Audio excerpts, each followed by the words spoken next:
Chegaralarimiz shu daraxtdan boshlanadi.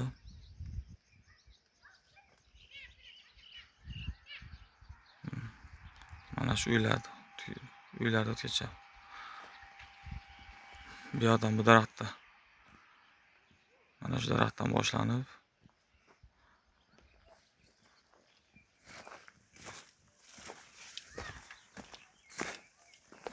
oxiri mana shu uygacha tugaydi.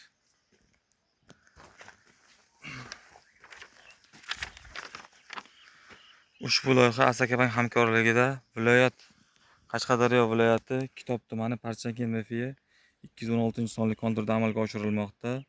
Bu yerda qora kishmish ekilgan. Maydon hajmi 19,5 gektar, uzunligi 380 metr, bo'yi 650 metr.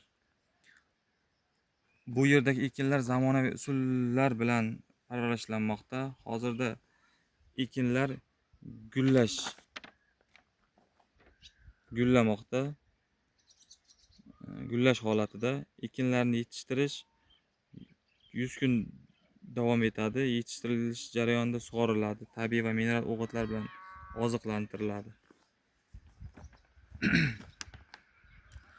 Ushbu loyihaga 39 ta dehqon xo'jaliklari biriktirilgan. Har bir dehqon xo'jaligi uchun o'rtacha 1,5 gektardan yer maydonlari to'g'ri keladi. Loyihani samarali amalga oshirish uchun lider tadbirkorlar Parchakent asl tokzorlari ishlab chiqarish kooperativi biriktirilgan. Ushbu loyiha bo'yicha har bir gektardan 18 tonna, jami 350 tonna